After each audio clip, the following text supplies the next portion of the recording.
तो दोस्तों, क्या हाल है? मेरा नाम राज जोशी है और मैंने पिछली वीडियो में आपको क्लास 10th का मैथ्स का फर्स्ट चैप्टर है रियल नंबर, उसके कुछ पीवाईक्यू सॉल्व किए थे। आज हम उसका सेकंड पार्ट लेके आए हैं। कुछ क्वेश्चंस रह गए थे जो काफ़ी इंपॉर्टेंट क्वेश्चन एग्ज़ाम में बार-बार पूछते हैं। तो अगर बच्चों को कोई भी डाउट है तो आप कमेंट सेक्शन खुला है, तो कुछ भी डाउट है तो उसमें आप पूछ सकते हैं। बाकी अगर फर्दर क्वेरीज़ के लिए ये नंबर जो मैंने दिया है, इस पे आप मुझे कॉन्टैक्ट कर सकते हैं। तो स्टार्ट करते हैं हमारा question. Greatest number which divides 70 and 125, leaving remainder 500 respectively.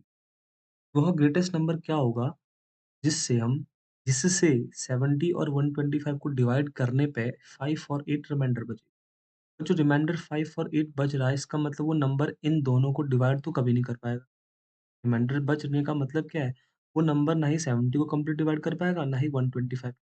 सबसे पहले हम क्या करेंगे, तो नंबर्स निकालने के लिए जो भी रिमाइंडर आया है, रिमाइंडर को इन नंबर से सब्ट्रैक्ट करेंगे। कितना आ गया?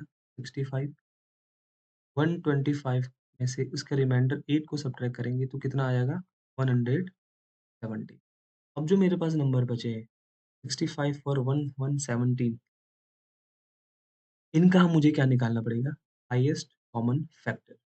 65 को हम लिख सकते हैं 7 into 13 product of their prime, और 117 को क्या लिखा जा सकता है? 3 इंटू 3 इंटू 13। तो बच्चों, अगर मैं इसका हाईएस्ट कॉमन फैक्टर निकालूं तो कितना आने वाला है? हाईएस्ट कॉमन फैक्टर, कॉमन तो बच्चों मुझे 13 दिख रहा है, तो 13 ही मेरा वो आंसर होने वाला है। क्यों बच्चों, देख लो। अब 13 को अगर मैं 70 से डिवाइड करूंगा तो रिमाइंडर 5 बचेगा, और 70 को 13 से डिवाइड करोगे रिमाइंडर 5 बचेगा। 125 को 13 से डिवाइड करोगे तो रिमाइंडर क्या बचेगा? 8 बचेगा। तो 13 ही मेरा करेक्ट आंसर। ठीक है, 13 is the correct answer. Okay, question. Three sets of physics, chemistry, mathematics books have to be stacked in such a way that all the books are stored subject-wise and the height of each stack is the same. The number of physics books is 144, number of chemistry book is 180, and the number of mathematics book is 192. Assuming that the books are of the same thickness, determine the number of stakes of physics, chemistry, and mathematics books. सबसे पहले तो इस question को समझते हैं। Example के लिए बच्चों, हमारी लाइब्रेरी में बहुत सारी बुक्स आई। उसमें से कुछ बुक्स किसकी हैं? फिजिक्स की हैं, कुछ केमिस्ट्री और कुछ इसकी। उनके नंबर्स हमारे पास दे रखे हैं। अब कह रहा है हमें इनको स्टेक्स में लगाना है। स्टेक्स का मतलब है हमें एक के ऊपर एक बुक रखने हैं, यानी बुक्स का एक ढेर लगाना है मुझे। इस तरीके से लगाना है, अगर मैं फिजिक्स की बुक उठा रहा हूँ, फिजिक्स के ऊपर फिजिक्स की बुक होनी चाहिए। ठीक है, फिजिक्स के ऊपर एक बुक होनी चाहिए, फिजिक्स के ऊपर फिर फिजिक्स की बुक, ऐसे इस तरीके से बुक्स होनी चाहिए। केमिस्ट्री के ऊपर केमिस्ट्री की बुक होनी चाहिए, और मैथ्स के ऊपर मैथमेटिक्स की बुक होनी चाहिए। तो हमें कह रहा है मैं कैसे इनको अरेंज करूँगा? अरेंजमेंट करना है मुझे इनका, और अज़्यूम क्या करना है बच्चों की, तो books are of same thickness, यानी सारी बुक्स की थिकनेस क्या है? सेम है, सेम थिकनेस है। और और बच्चों क्या बोल रहा है, हमें जो हाइट रखनी है, सबकी हाइट क्या रखनी है? यहाँ देखो, and the height of each stack is same, यानी अगर जो मैं बुक्स का ढेर लगाऊँगा, उसमें फिजिक्स की अगर मैं बुक रख रहा हूँ मान लेते हैं, तो वो फिजिक्स, केमिस्ट्री, मैथमेटिक्स की बुक का सेम हाइट होनी चाहिए। तो ऐसे में कितने फिजिक्स के ढेर लगा सकता हूँ बुक्स का, केमिस्ट्री का लगा सकता हूँ और मैथमेटिक्स का लगा सकता हूँ। तो जब भी ऐसे क्वेश्चन हो जिसमें मुझे अरेंज करना हो कि इतनी बुक्स को कैसे रखेंगे, तो उन केसेस में हमें हाईएस्ट कॉमन फैक्टर निकालना होता है, यानी कि एचसीएफ हम इनका निकालेंगे सबसे पहले। तो 3 नंबर कौन से हैं हमारे पास? नंबर ऑफ फिजिक्स बुक, देखिए यहाँ पे, number of physics book, number of physics book. कितने फिजिक्स की बुक्स? 140। ठीक है। तो number of chemistry books, chemistry books कितनी है? 180। And number of maths, maths की कितनी बुक्स हैं? 190। तो हमारा काम सबसे पहले इनका क्या निकालना है, हाईएस्ट कॉमन फैक्टर निकालेंगे। 144 के हाईएस्ट कॉमन फैक्टर बच्चों प्राइम फैक्टर करेंगे इसका। 144, 180 और 190 का क्या निकालना है मुझे, एचसीएफ निकालना है। तो इनके प्राइम फैक्टर करने पड़ेंगे। प्राइम फैक्टर कर लेते हैं। तो कट जाएगा ये 2 3 जा 6, 36। फिर से 2 कटेगा 18 टाइम। फिर से 2 से कट जाएगा 9 टाइम। फिर 3 से एंड फिर से 3 से और 1। अगेन 180 के फैक्टर्स करेंगे। 2 से कटेगा 90, फिर 2 से 45, फिर ये कटेगा 3 से 15, फिर से 3 से 5 एंड 5 से 1। फिर 192 के फैक्टर करोगे, 2 नंबर 18, 96, फिर ये 48, फिर ये 24, 12, 6, 3, 1। तो बेसिकली 144 को हमने क्या लिखा है? 144 को लिख सकते हैं हम 2 की पावर 4 इंटू टी का स्क्वायर। 180 को क्या लिखा जा सकता है?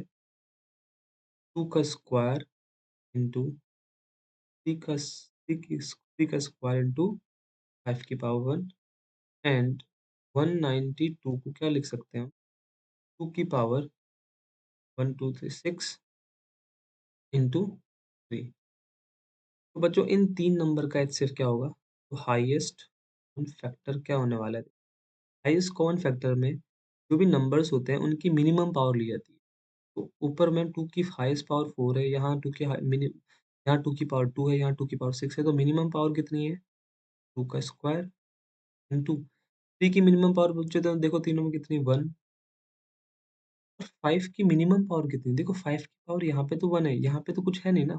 5 की 0 पावर है, यहाँ भी 5 की 0 पावर है, तो 5 की 0 पावर और किसी भी नंबर की पावर 0 क्या होता है? वो 1 होता है। तो ये कितना बनेगा? 4 इंटू 3 कितना आ गया? 12। यानी ये 12 बच्चों क्या है मेरे पास? ये जो 12 नंबर आया ये बता रहा है मुझे कि मेरे पास अगर मैं हर एक जो ढेर मैं लगाने वाला हूँ उसमें 12 बुक होनी चाहिए। चाहे मैं फिजिक्स का लगाऊँ, केमिस्ट्री का या मैथमेटिक्स का। जो नंबर ऑफ बुक्स होनी चाहिए वो कितनी होंगी? 12 बुक होंगी। बट मेरे पास टोटल फिजिक्स की कितनी बुक हैं? 140। तो अगर मुझे फिजिक्स की बुक को रखना है, तो मुझे क्या करना पड़ेगा? 144 को फिजिक्स के नंबर ऑफ स्टेक्स अगर मुझे लगाने हैं, 144 को मुझे डिवाइड करना पड़ेगा 12 से, तो ये कट जाएगा 12 टाइम्स। का मतलब मुझे अगर फिजिक्स की 144 बुक्स रखनी है, तो मुझे इस 12 स्टेक्स फिजिक्स की बुक के लगाने पड़ेंगे। और अगर मैं बात करता हूँ यहाँ पे स्पेस की कमी है, केमिस्ट्री की बुक्स की बात करता हूँ। केमिस्ट्री की बुक है बच्चों कितनी? 180। 180 को मैं अगर 12 से डिवाइड करूँगा तो ये कटेगा तुम्हारा 15 टाइम्स। यानी केमिस्ट्री की मेरे पास कितने इस तरीके से स्टेक्स लगा सकता हूँ मैं? 15। और मैथमेटिक्स की अगर बात करें तो मैथ्स की बुक्स कितनी है? 192। 192 को 12 से डिवाइड करेंगे, 5 कम 12 और 16, तो ये 16 टाइम्स कट गया। 16 टाइम्स कट गया। इसका मतलब मैथ्स की मुझे 16 स्टिक लगाने पड़ेंगे, केमिस्ट्री के 15, फिजिक्स के 12। ये हमारे क्वेश्चंस का आंसर है। हमसे ये पूछा था determine the number of sticks of physics, chemistry, mathematics. तो फिजिक्स के मुझे 12 स्टिक्स लगाने पड़ेंगे, यानी एक के ऊपर एक बुक्स रखूंगा और 12 बुक्स। एचसीएफ भी कितना है? देखो एचसीएफ हाईएस्ट कॉमन फैक्टर 12 है। 12 एचसीएफ का मतलब है जितने भी मैं स्टेक्स लगाऊंगा उसमें 12 बुक्स होनी चाहिए। फिजिक्स की मुझे 12 स्टिक लगाने पड़ रहे हैं, हर एक स्टिक में 12 किताबें। केमिस्ट्री के मुझे 15 स्टिक लगाने पड़ रहे हैं, हर एक स्टिक में 12 किताब। मैथ्स की मुझे 16 स्टिक लगाने पड़ेंगे, हर एक स्टिक में 12 किताब। ये हमारा आंसर। ये क्वेश्चन 5 नंबर का भी आता है, कभी-कभी 3 मार्क्स का भी। आई आई होप ये तुम्हें समझ में आया। नेक्स्ट क्वेश्चन पे बढ़ते हैं। देखो अगला क्वेश्चन भी है इसी तरीके का है, 2024 में आया था। In a teacher's workshop, the number of teachers teaching French, Hindi and English are 48, 80 and 144. Find the minimum number of rooms required if in each room the same number of teachers are seated and all of them are of the same subject. देखिए, workshop है जिसमें मुझे French के, हिंदी के और English के teachers दिए हैं। फ्रेंच के कितने टीचर हैं? Number of teachers of French 48। अच्छा, उसके बाद हिंदी के कितने टीचर हैं? हिंदी के टीचर्स 80 और इंग्लिश के कितने टीचर हैं? 144। तो बच्चों मुझे इनको अरेंज करना है। अब इसमें भी अरेंजमेंट का क्वेश्चन आ गया। ऐसे कितने रूम हो सकते हैं जिन रूम्स में मैं इन टीचर्स को बैठाऊँगा? और कैसे रखना है इन टीचर्स को? कि अगर मैं एक रूम में ले रहा हूँ, उस रूम में सिर्फ़ और सिर्फ़ एक ही सब्जेक्ट पढ़ाने वाला टीचर होने चाहिए। मान लेते हैं मेरे पास एक रूम है, इस रूम में मेरे पास अगर मैं रख रहा हूँ टीचर्स को, हिंदी के टीचर्स, तो सिर्फ़ और सिर्फ़ इसमें हिंदी के टीचर होने चाहिए। अगर एक और रूम है मेरे पास, उसमें भी सिर्फ़ और सिर्फ़ इंग्लिश के टीचर होने चाहिए। तो ऐसे मिनिमम कितने रूम्स रिक्वायर्ड हुई? अच्छा, मुझे मिनिमम रूम्स निकालने हैं। और मैंने अभी बताया था कि एचसीएफ और एलसीएम कब निकाला जाता है? जब भी मुझे कुछ चीज़ों को अरेंज करना है, उनको बिठाना है, उनको अरेंज करना है, तो हम क्या निकालते हैं? Highest common factor. मुझे इन तीनों का हाईएस्ट कॉमन फैक्टर तो हम सबसे पहले हम इनके प्राइम फैक्टर करेंगे। 48 का प्राइम फैक्टर करेंगे हम यहाँ पे 24, 12, 6, 3, 3, ठीक। फिर 80 का प्राइम फैक्टर करेंगे 40, 20, 10, 5, 5। फिर हम 144 के प्राइम फैक्टर करेंगे 72, 36, 18, 9, 3, 3, 1। अब इससे 48 को मैंने कैसे लिखा देखो, 8 को लिख सकते हैं हम 2 की पावर 4 इंटू 3। 80 को कैसे लिखा जा सकता है 2 की पावर 4 इंटू 5 और 144 को लिखा जाएगा 2 की पावर 4 इंटू 3 स्क्वायर। सो हाईएस्ट कॉमन फैक्टर क्या होगा? मैंने बताया था मिनिमम पावर लेनी है मुझे। तो यहाँ पे मिनिमम 2 की 4 पावर है, सब में सेम आ रही है। 3 की मिनिमम पावर देखना, यहाँ पे 3 का पावर 1 है, यहाँ पे 3 की पावर 0 है, यहाँ पे 3 की हाईएस्ट पावर 2 है। तो मिनिमम पावर देखी जाएगी तो मिनिमम पावर तो 0 आ रही है। 2 की पावर 4 कितना होता है? 16। किसी भी नंबर की पावर 0, 1 होगा, तो हमारा हाईएस्ट कॉमन फैक्टर कितना आ गया? 16। अब 16 कुछ बच्चे क्या करेंगे यहाँ पर 16 आंसर लेके सोचेंगे 16 इज़ द आंसर है और आगे बढ़ जाएँगे। बट 16 क्वेश्चन का आंसर नहीं है। क्वेश्चन का आंसर मुझे हमने पूछा था रूम्स, हमसे पूछा है रूम्स और हमने ये जो 16 निकाला है, ये है हर एक रूम पे कितने टीचर्स होंगे। हमसे नंबर ऑफ टीचर्स नहीं पूछे हर एक रूम पे, हमसे पूछे हैं मिनिमम कितने रूम चाहिए मुझे। तो तो ये 16 आया बच्चों। ये 16 मुझे ये बता रहा है कि हर एक रूम में 16-16 टीचर्स को मैं अरेंज कर सकता हूँ। तो अब मुझे एक बात बताओ फ्रेंच के कितने टीचर हैं? फ्रेंच के मेरे पास टोटल 48 टीचर हैं। हर एक रूम में अगर 16 टीचर आ सकते हैं तो कितने रूम चाहिए होंगे मुझे? 3 रूम चाहिए। उसी तरीके से हिंदी के कितने टीचर हैं? हिंदी के मेरे पास 80 टीचर हैं और हर एक रूम में अगर 16 टीचर आ सकते हैं तो कितने रूम्स लगेंगे? 5। इंग्लिश के कितने रूम हैं? इंग्लिश की टीचर 144 और हर एक रूम में अगर 16 टीचर आएँगे तो कितने रूम्स लगेंगे? 9। तो अगर टोटल नंबर्स ऑफ रूम्स पूछेगा, टोटल नंबर ऑफ रूम्स अगर पूछा जाएगा, टोटल नंबर ऑफ रूम तो क्या करोगे? सबको ऐड कर दो। 3 प्लस 5 प्लस 9 कितना आ गया? 8 16 17 plus 17 is the correct answer. तो 17 रूम्स टोटल लगेंगे मुझे इन सारे टीचर्स को अगर मुझे अरेंज करना है। Isn't it? आगे बढ़ें? अब थोड़ा एमसीक्यू का क्वेश्चन है ये। Ratio of HCF to LCM of the least composite number and the least prime number. जो कल ही मैंने तुम्हें बताया था, प्राइम नंबर क्या होते हैं, कंपोजिट नंबर क्या होता है। तो लीस्ट कंपोजिट नंबर को पहले लिखना है और लीस्ट प्राइम नंबर को पहले प्राइम नंबर कहाँ से स्टार्ट होंगे? 2, 3, 5, 7, 11, 13 एंड सो ऑन। और बच्चों कंपोजिट नंबर कहाँ से स्टार्ट हो?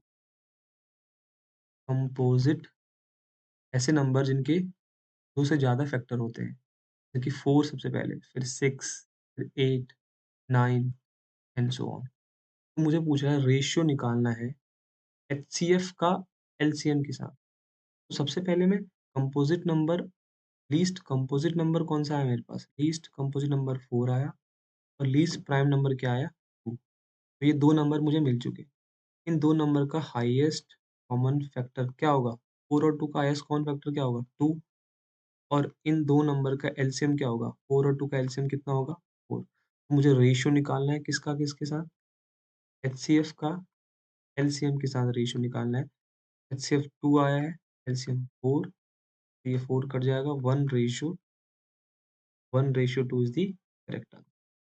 तो नेक्स्ट क्वेश्चन क्या है? Find the least number which when divided by 12, 16, 24 leaves remainder 7 in each case. वह लीस्ट नंबर क्या होगा जब उस नंबर को 12 से, 16 से, 24 से डिवाइड किया जाएगा? उस नंबर को डिवाइड करना है बच्चों इस बार। इस बार जो नंबर आएगा, उस नंबर को मुझे डिवाइड करना है, 12 से करना है, 16 से करना है, 4 से करना है। हर एक केस में 7 रिमाइंडर बचना चाहिए। अच्छा बच्चों, अगर 7 रिमाइंडर नहीं बचे, अगर ये 7 रिमाइंडर ना बचे, तो मतलब वो नंबर जो होगा, ये तीनों नंबर से कंप्लीट डिवाइड हो जाएगा। और अगर मुझे वो नंबर तीनों नंबर से कंप्लीट डिवाइड मिल जाए, तो उसी नंबर को कहते हैं हम एलसीएम। यानी इन तीनों नंबर का मैं क्या निकालूँगा सबसे पहले? Least common multiple. तो 12 को कैसे लिख सकते हैं बच्चों? 2 इंटू 2 4, 4 3 जा 12। 3 को कैसे लिखा जा सकता है? 2 इंटू 2 इंटू 2 इंटू 2। ओके। 24 को कैसे लिख सकते हैं? इंटू 2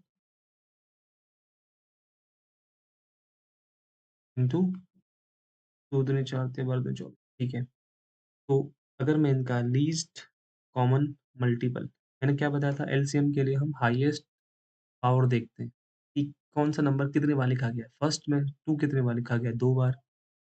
इसमें 2 कितनी बार लिखा है? 4। इसमें 2 कितनी बार लिखा है? 3।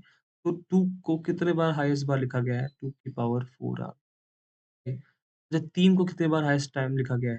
यहाँ 1 बार है, यहाँ पे कुछ भी नहीं है, यहाँ पे 1 बार है। तो कितनी बार आया? वो नंबर कितना हो गया? 16 इंटू 3 यानी 48। अब एलसीएम 48 आ गया। हमें क्या पूछ रहा है? Find the least number which when divided bye. बच्चों ये एलसीएम जो है ये हमारा आंसर नहीं है, क्योंकि मैं अगर 48 को 12 से डिवाइड करूँगा तो कंप्लीट डिवाइड हो जाएगा। 48 को 16 से डिवाइड करूँगा तो कंप्लीट डिवाइड हो जाएगा। बट अगर मुझे वो नंबर चाहिए, तो द रिक्वायर्ड